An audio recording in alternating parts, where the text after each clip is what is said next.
going to kick things off on a strong note today about prenatals, why your prenatal might not work for you, why your morning sickness might worsen after you take a prenatal, and just to give you some insight as to why blindly supplementing with anything is not the best decision, especially when we are growing a life. And so your OB might have recommended a prenatal, you might have seen one online in a Facebook group, maybe your own thought process is, okay, well, I just found out I'm pregnant, I need to take a prenatal because I need to make sure that I am getting all the nutrients that I need throughout pregnancy and for my baby. But your prenatal might actually be causing more harm than good. Your prenatal might be throwing off your minerals. It might have an impact on your methylation, and it could potentially even increase your risk for postpartum depression. And I don't say that to fearmonger or to scare, but I say that for educational purposes, because a lot of you guys that are listening, you know that women's health is way under-researched. And especially when it comes to mental health, we're not really taking into consideration all aspects that should be looked at, right? Sometimes we're only looking at chemical imbalances with blinders on, not realizing that minerals have a huge impact on mental health, postpartum depression, perinatal depression, things like that. So the biggest myth that I see, clients come to me and say, well, I need to take a prenatal. I'm taking Needed. I'm taking the one from, insert brand name here. The flaw with this is that one size fits all supplements, multivitamins, prenatals ignore bio-individuality and underlying imbalances. And you can't out-supplement a body that can't absorb. And this is one reason why I will scream it from the rooftops. I always recommend people to spend time in the preconception period prepping your body, learning your body, understanding what your body truly needs, whether that's through testing, meditation, prayer, journaling, whatever the case may be. I believe that we have access to these amazing tests, hair analysis testing, Dutch, GI map, OAT, bioresonance, that are so comprehensive, that can tell you so much about your body and what your needs might look like, that don't involve guesswork, right? So a lot of the times when we're taking a multivitamin or we're going to the store, we're saying, oh, I think I need this because I have this symptom. But we don't truly know, because a lot of the times mind and body are separated. And a lot of people are used to that now. A lot of doctors are used to, remember, doctor means teacher. A lot of people are used to separating the mind and the body, and the mind and the body cannot be separated. And so gut infections, gut dysbiosis, that can be a huge thing. You might be eating all the right foods. You might be following an ancestral diet or an animal-based whole foods diet, but you are still not feeling the best. What other blockages are there in the body? Is it an emotional blockage from trauma or from stress? Is it a gut blockage? Is it a digestive issue, a liver issue, bile, gallbladder, right? So there's so many different areas that we have to look at here when it comes to the preconception, perinatal period. And so my first point here for all of this is, and if you've been following me, you might know what I'm about to say, but it is the copper content in prenatals. So many prenatals are high in copper, lower in zinc, or they don't have the best bioavailable form, usable form of zinc for the body. So a lot of prenatals contain synthetic forms of vitamins, where they just don't have the right dosages for you. I can't tell you how many clients have come to me and we get their hair test results back and their body's not using any of the minerals in their prenatal properly, and we can see that very clearly on their hair test. And so it comes down to a bio-individual level. Well, maybe you don't need magnesium malate, maybe you need a different version of magnesium, or maybe you don't need oral magnesium at all. Maybe you need a tissue salt.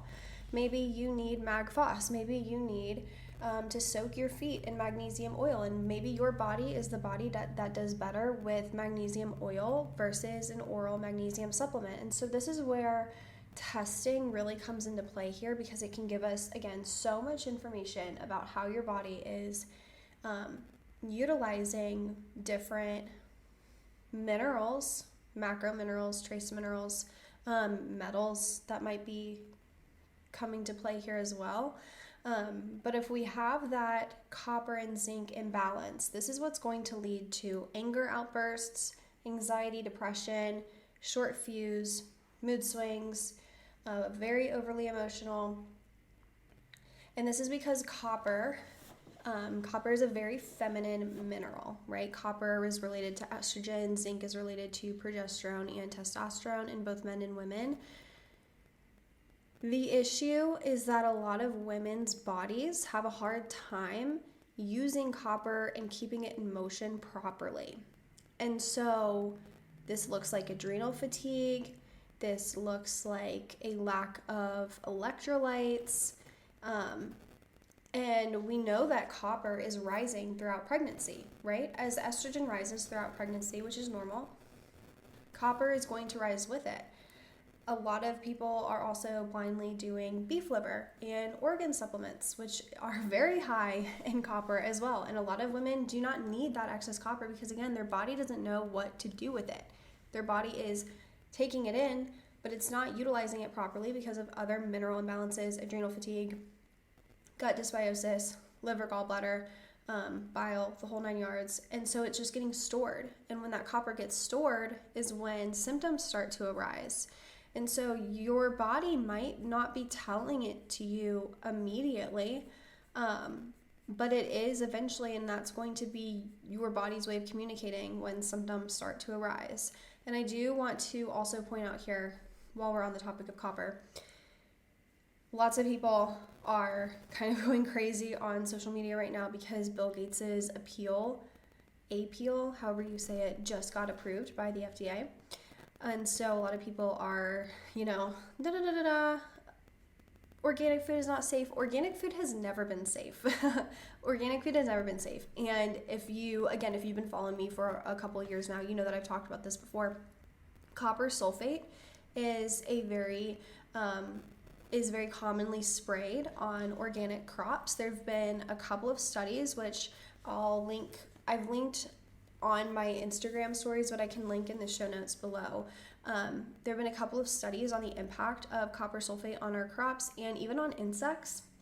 And so copper sulfate is a big contributor to copper toxicity for a lot of people. So especially vegans that are eating all organic, they are very susceptible to this. So like I said, organic food has never really been safe. Of course, it's, they just kind of kicked it up a notch. But just to point that out, because copper is something that, yes, it is a necessary nutrient. It is a necessary mineral, but it can turn toxic to the body. And so this is where I think sometimes people, when they have questions and they'll comment on my social media, and they'll say, well, how do I lower copper levels? How do I get rid of copper? Well, the goal isn't to get rid of copper. The goal isn't to necessarily even lower copper levels, but it's to allow the body to eliminate that excess toxic copper properly. And it's to help get the body to be able to use that copper properly. And that's where individual protocols come in, nutrition plans, macros, things like that, where we have to kind of look on that one-to-one, or I guess on an individualized, working one-on-one level. But there is a lot of black and white thinking because, you have those people that are, which I think I talked about this in maybe my first episode, you have some people who are copper toxic, and then you have people who are copper cannot be toxic, eat as much copper as you can, and then you have people, so it's usually just like one of those two people. And so That's where understanding how the body functions and the adrenals and the stress response and blood sugar and digestion all come into play here, because again, we can't just look at the body in one aspect. Sometimes people will often message me and say, my phosphorus is high. What do I do about that? I don't know. Well, I don't know what to do about that, because I'm not looking at one mineral in isolation. We can't do that. You can't do that. The body, if you've ever, you can Google a picture of the mineral wheel. Type in Google and type in, or put in Google and type in the mineral wheel, and you'll see that each mineral is related back to something else. It's related to another mineral, to another vitamin, synergistically and antagonistically. So to look at minerals in isolation, if you were to say, well, my magnesium's high, what do I do? My phosphorus is high, what do I do? My zinc is low, what do I do? Well, that you can't give an answer based on that, because you're looking at one mineral in isolation, and we can't look at the body in isolation. It's just like looking at the body only in a perspective of, how do I want to put this? I guess physical symptoms. Like, okay, well, this person has ringing in their ears. Maybe it's mold toxicity. But if you only hone in on mold toxicity and you don't think about other areas, emotional, spiritual, areas of their life that could also be contributing to the symptom, then you're kind of doing this person a disservice. And so this is where looking at the body as a whole really comes into play here. And so I kind of want to dive in just into a couple of minerals that are really essential for pregnancy, minerals that I do see kind of out of whack on the hair test often. And just because it is so overlooked, starting with potassium. Potassium is my favorite mineral. I love potassium. Potassium is that girl. She is that girl for pregnancy. Potassium usually gets treated like the hydration or the electrolyte mineral, obviously, right? But when it comes to fertility, it is so much more than just eat a banana to fix your muscle cramps. It plays a critical role in sperm function. So without adequate potassium, sperm can't properly regulate their energy or movement. They don't swim well. So what does that mean? If sperm are not swimming well, they don't reach the egg efficiently, and fertility takes a hit on the male side. Remember, we can't just look at fertility from a woman's perspective. For women, potassium is deeply tied to progesterone production. After ovulation, your corpus luteum, aka your little hormone secreting machine, your corpus luteum relies on potassium to keep the signaling on track. When potassium is low, progesterone can dip, leading to short luteal phases, difficulty with implantation, and then even early pregnancy loss. So anytime somebody comes to me with infertility problems or previous miscarriages, I always have a hunch that there is an issue with potassium here. Potassium also helps regulate blood flow to the placenta, which ensures that baby is getting enough oxygen and nutrients during pregnancy. So if we don't have enough potassium, then that can lead to a higher risk of complications like preeclampsia or restricted fetal growth. And so a lot of people in general are not getting enough potassium, especially if they are on the standard American diet. Stress, trauma, if they are way overeating sodium or fast food is going to deplete potassium levels. The RDA for potassium is 4,700 milligrams. When you are pregnant and breastfeeding, that jumps up to 5,200 milligrams daily. I believe this to be kind of, again, bio-individual for some people. There are some people that I've worked with where they need 5,500 milligrams of potassium during pregnancy. So again, it very much just depends here, but we do know that a lot of people are not getting in enough potassium through their diet a day. That would be a lot of bananas. That would be a lot of bananas that you have to eat every single day just to hit your potassium goal. Like you would be done with bananas for the rest of your life if you had to only get them through that. Magnesium is another non-negotiable during pregnancy. So magnesium is playing a huge role in how your body makes energy. So ATP, that is your fuel, magnesium dependent. It also helps to keep your uterus calm and relaxed to prevent early contractions or preterm labor. Magnesium is very necessary for blood sugar, so it's critical for avoiding gestational diabetes. Chromium, vanadium, also very key minerals to kind of honorably mention here as well.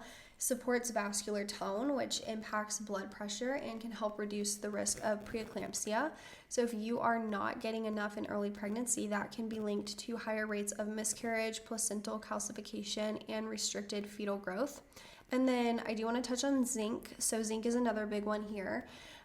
More of that masculine mineral, but it is required for a lot of essential processes. Helps with cell division, DNA synthesis, protein production. So basically everything that your baby needs to grow in those early weeks, zinc is your guy. Zinc also supports immune tolerance, so your body doesn't reject the embryo. Helps progesterone and estrogen bind to their receptors, and it is key for proper placental development. So if you are low in zinc, if your cells are not using zinc properly, there may be issues with implantation, increased oxidative stress, and poor fetal growth or brain development. And so the kicker with a lot of these prenatals, just with these three minerals in mind, okay, just with potassium, magnesium, and zinc in mind, most prenatals don't even have over 200 milligrams of potassium. I think the most prenatal that I've seen is maybe 80 milligrams of potassium. Personally, from a practitioner point of view, I don't love potassium in a supplement form anyway. I think that the body responds a lot better to potassium through food or through drinks, broths, soups, things like that. And some people also have some comments on, high blood levels of potassium here through supplements. Again, bio-individual. Magnesium, sometimes they don't have the best forms of magnesium inside of a prenatal, or sometimes the magnesium to calcium dosage isn't optimal. Even zinc, sometimes they don't have enough zinc, or they don't have very good usable forms of zinc like picolinate. So that's where the bioindividuality discussion really comes into play here, because we want to make sure that you are getting enough nutrients, because, well, think of this. Baby takes 4 pounds, 10% of your mineral reserves. And I tell this to all my clients that want to get pregnant. If you are starting pregnancy in a depleted state, which most people are, because we are living in a depleted society, in a very toxic, metal toxic society, your body is going to be running on empty by the time labor and delivery comes, and then postpartum. And this is where a lot of women fall into a very vulnerable state postpartum. They are very depleted. Their baby has taken so many of their nutrient reserves. Baby is continuing to take because they are breastfeeding, if they are choosing to breastfeed. And so this is where the conversation comes in of, are prenatals even enough in general? A lot of people are not focusing on hydration. So a lot of people are either doing diet sodas or smoothies, which smoothies are, depending on where you go for your smoothie, right? If you're using protein powder that is filled with heavy metals, and that is not doing your body a service at all. But a lot of people are not focusing on hydration, and water quality is key. And so I'll have people that come to work with me and they say, well, I want to take this supplement, and I just want you to tell me what I need to take. But they're not even concerned about the water that they are bathing in or drinking. And I'll be completely honest, I have turned people down before, because if you don't want to start with step number 1 and invest in a water filter, you're not going to see the full improvements, because water is that important to our bodies. So starting with, step number 1, clean air, clean food, clean water, clean environment. Clean water being step number 1. Start with clean water. But hydration is another key aspect here, because if you are not hydrating properly and you are not giving your body electrolytes that it needs, then it doesn't know what to do with all of these other minerals once you start giving them to your body. Another issue here is methylation. A lot of people have MTHFR comped. They cannot tolerate methylated vitamins properly. They might need folinic acid instead. Another test that I really have enjoyed using recently with my clients is the FRAT test. And so that shows the specific antibodies within the body and if your body is going to do better on folinic acid or not. And so a lot of people do tolerate folinic acid better than methylfolate. But if you are taking a prenatal that is not optimal for your methylation status or any gene issues, that is going to have an impact on your symptoms as well. And so I think sometimes what can happen is we start taking these prenatals. Sometimes in women, insomnia gets worse, rage gets worse, anxiety, and we're not thinking fully. A lot of people I've noticed will blame pregnancy. And I've heard it, which a lot of you probably have heard the same thing. I never want to get pregnant again. It was awful. Pregnancy destroyed my mental health. Pregnancy destroyed my digestion. Pregnancy destroyed my teeth. My teeth started decaying. I started getting more cavities after pregnancy. And it's like pregnancy didn't necessarily do that, but you didn't give your body what it needed going into pregnancy. So you started depleted and then you just went even more depleted from there. So, and that's kind of just from a mineral balancing stance, outsider looking in. It's like we know what to look for to have our optimal pregnancy and the vision and the life that we want to create, because so much of it comes from our mind too, which is another episode for another day, because that can go way off topic for right now. But there does come that point where we have to sit back and take a step back and think, is this really what my body needs, right? And this is because most of those prenatals contain that folic acid. That's going to have an impact. And it's not always just about the presence of these nutrients, but it's about the form and the timing as well. Vitamin D. High dose vitamin D in prenatals can lower potassium, can increase soft tissue calcification. It can suppress magnesium, especially if the body is not utilizing magnesium properly. Thyroid function. Low potassium is going to lead to blood sugar crashes, mood instability. Again, most women are going into pregnancy very depleted in potassium. This is going to worsen copper toxicity. And so a lot of people think, well, it's wintertime. I need vitamin D, right? Everybody has heard that. Everybody has heard their doctor say your vitamin D is low. You need to take vitamin D, but they don't talk about magnesium is necessary in order for vitamin D to be activated and utilized within the body properly. And so it's kind of like a lot of people will start jumping into step number 6 without step number 1. Another aspect is the gut. So like I said before, gut dysbiosis. Are you even digesting and utilizing, you could be eating the most perfect diet, but is your body digesting and utilizing those nutrients properly? Are you chewing your food thoroughly? Are you eating in an optimal environment where your body can enter that parasympathetic rest and digest? Or are you eating while you're driving down the road, eating on meetings, eating while doing work, eating while you're distracted, eating while you're stressed? That's going to have an impact on absorption. Do you have any hidden infections? H. pylori is one of those that I see on a GI map. Gosh, about 95% of the time, honestly. And that can impact nutrient absorption. Prenatals might be giving you nutrients, but they're not being utilized by the body properly. Another aspect here is that sodium and potassium ratio. So a lot of people will not actually be utilizing, and their cells are not absorbing certain nutrients because their sodium and potassium ratio isn't ideal. Their cells aren't sensitive enough.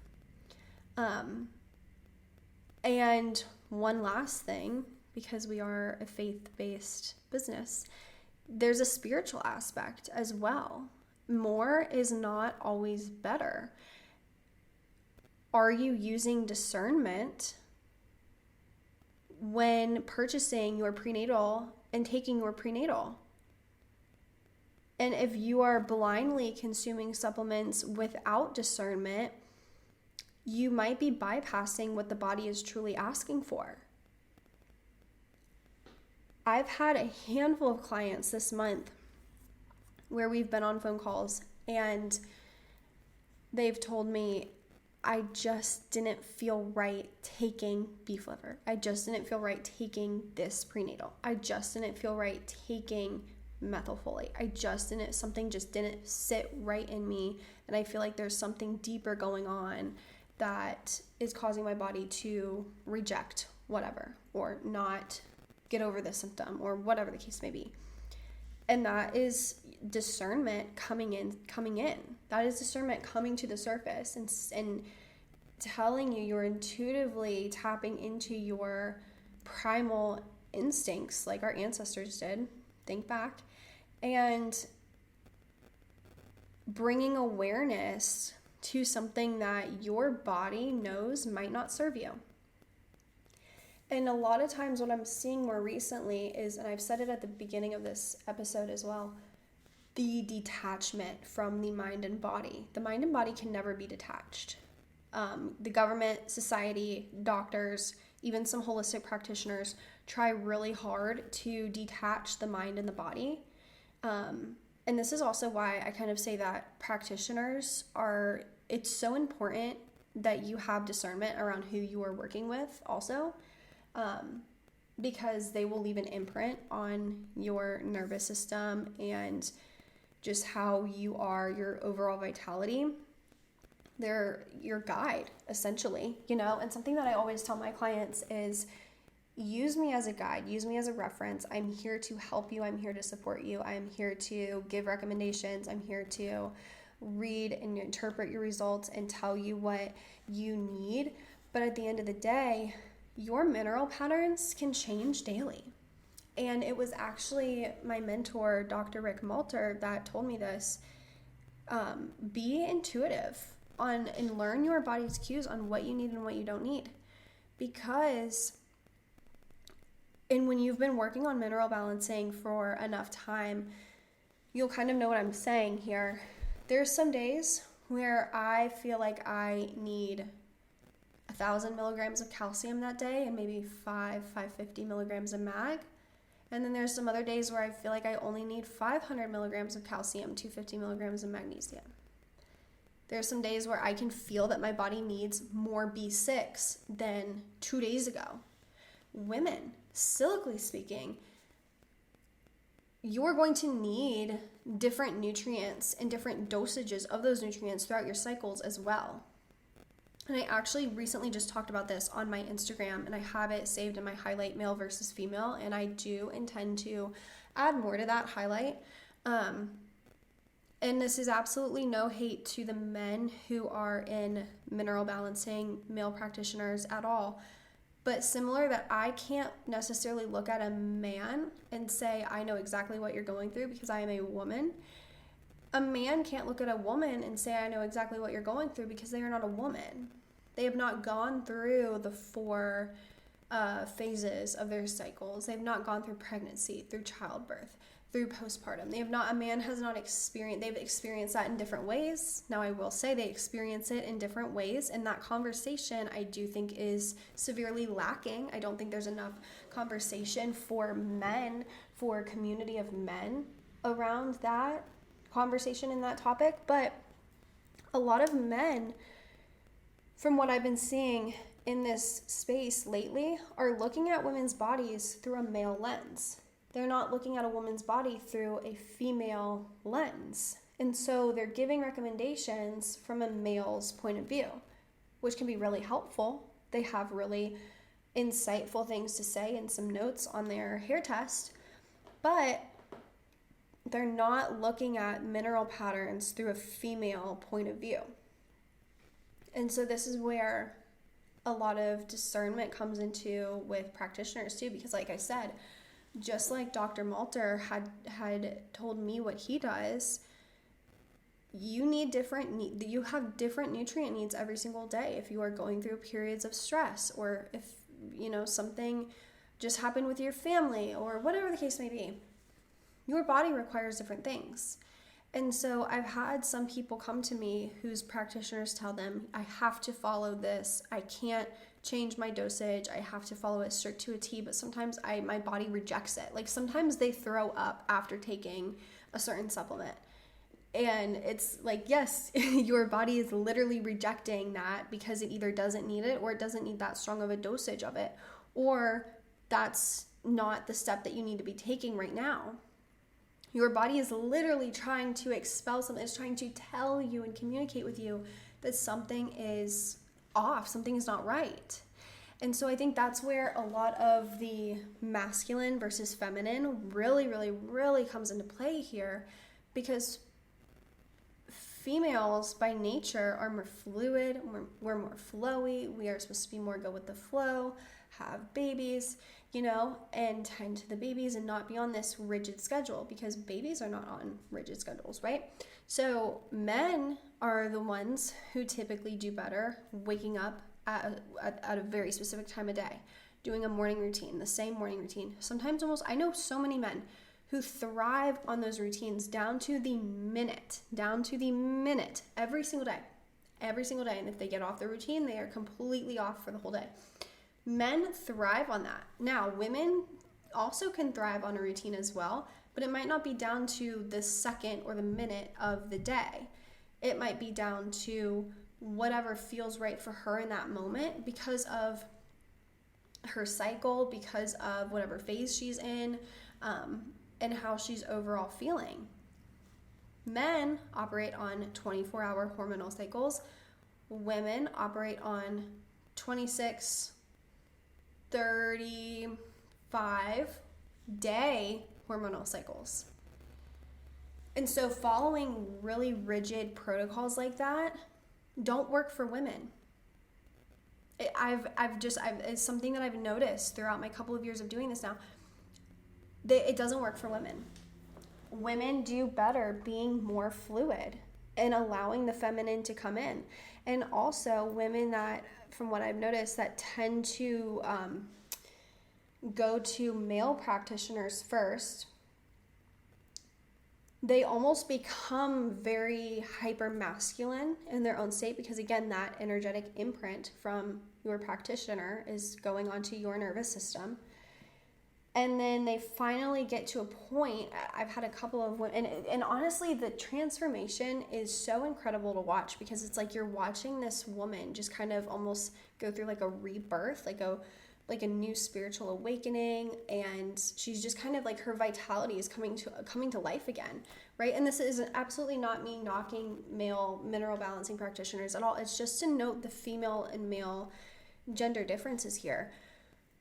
But then when they go and they work with a woman practitioner, you can kind of start to see her become more fluid and flowy and just vibrant, and the life comes back to her eyes, and more feminine traits and characteristics, and that feminine energy is really coming through at that point.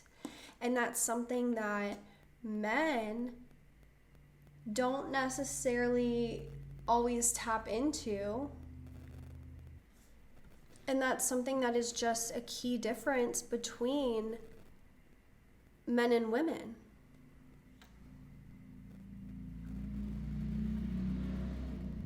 So again, not me knocking male practitioners whatsoever, but I think there is something to be said for the difference between men and women on a mineral level, on the HTMA perspective, and seeing that in real time, that transition and the fluidity, and just how and one thing that I'll point out here too, I have not found, because I've been asked this a couple times, I have personally not found potassium to be toxic. And so there are some practitioners out there, potassium is toxic, dump toxic potassium, force toxic potassium out of the body. High levels of calcium, get that potassium out of the body. That is a very male and very rigid way of thinking. And in all honesty, if you are interested in why Dr. Watts and Dr. Eck split, this was why. Because Dr. Eck could not understand loss patterns. And this is a key issue that I know a lot of practitioners sometimes have a hard time with, is understanding those loss patterns. Just because something is high doesn't mean that you have too much of it. Doesn't mean that you have to get rid of it. Potassium is also a very feminine mineral. Potassium is very, like I said before, potassium is a feminine mineral. It wants us to feel our emotions, and honestly, anything that we experience.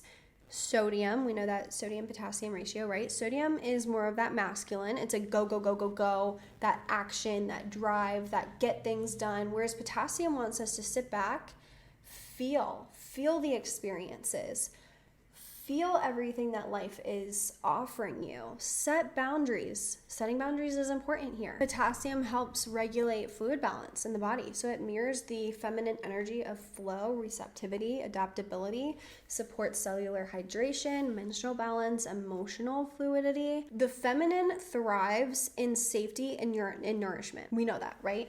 So you might have heard stories of women who were very hyper masculine their whole lives, maybe acne, didn't have curves, very, very tight. Their hair was very dull. Their nails weren't growing, very brittle. And then when they met their husband, who is more masculine and balances out that masculine energy for them and allows them to tap back into their feminine energy, their hair is growing, it's shiny, it's beautiful, their nails are growing. They start to notice their curves come in. They start to have more definition in their hips. They might even, their breasts might even increase a cup size or 3. And that's what is also in relation to potassium, right? Potassium allows the body to feel safe. It calms the nervous system. It prevents overstimulation. If you do have high potassium on the hair test, excess is a sign of high stress and cortisol, versus a low sodium potassium ratio is a sign of sensitivity to stress, where you might not be able to deal with just the minor stressors of life, right? Like somebody honks a horn at you and you just break down crying, something like that. Women were not meant to be suppressed.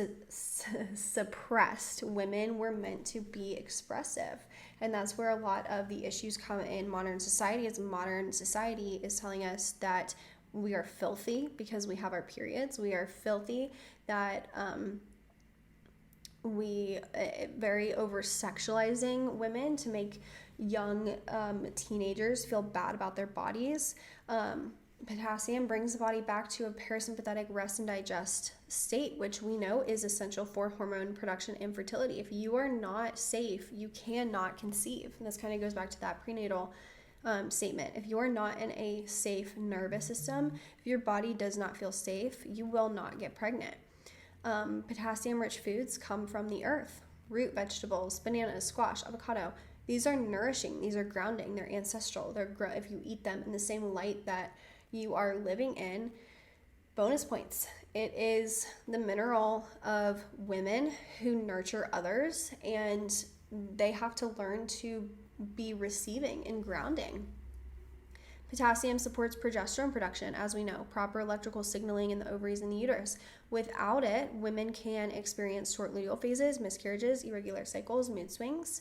And potassium creates the electrical gradients that allow cells to sense and respond to their environment. And this is because it mirrors that female intuition, being receptive, sensitive, wise to subtle cues in the body and the world, intuitive. And this is where I think Dr. Eck got a lot of things wrong with not understanding the loss pattern, because so back to this point, I kind of jumped around here.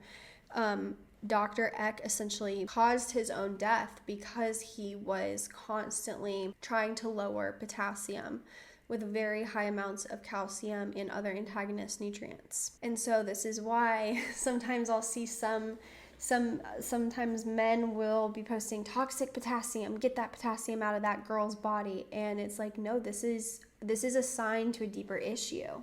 This woman is having problems in her feminine energy for a reason. And potassium is usually, like I said, potassium is that girl. She's usually at the core root of that issue. And so this is why I think it's so important to be looking at minerals from not just a one-size-fits-all lens and not just through a male-only lens, but starting to look at minerals through a feminine lens. We have feminine and we have masculine minerals. We have to find that right balance. And honestly, what might work for me could look very different for a woman that is sitting across the room. You know what I mean? So this is where, if you know that something intuitively feels off, invite yourself to sit with those feelings. Because there's a reason why I had posted a video of, I think it was like 8 or 10 things that were controversial that I didn't agree with. Prenatals being one of them, blindly taking prenatals, right? And I can't tell you how many women actually commented that they didn't take a prenatal because it didn't feel right for them. And that is that intuition that is tapping in, that discernment saying, hey, this isn't right. Something's off here, you know? Prioritize food. There were a couple women that said, you know, I just felt that I needed to prioritize X, Y, and Z foods, and they did. And they had a healthy baby, healthy birth, and healthy postpartum period. And so stories like that, I think, are the stories that we need to emphasize on, you know, because what we think, what we hear around us, what we believe is going to have an impact on our brains, on our bodies, on our birth story, and then as soon as baby comes earthside. So your symptoms are not because you are necessarily missing a prenatal. They're because there's a deeper imbalance. Bioindividuality is everything. If you have the ability to test and you can afford to get testing done, I always recommend getting testing done. So if you are somebody that has been taking a prenatal, if you feel off, if you feel like your morning sickness has gotten worse, your mood swings have gotten worse, or if you are trying to conceive and you are not getting anywhere, you're not getting any answers, if maybe you've been told IVF is your only route, let this be your sign to invite yourself to dig deeper.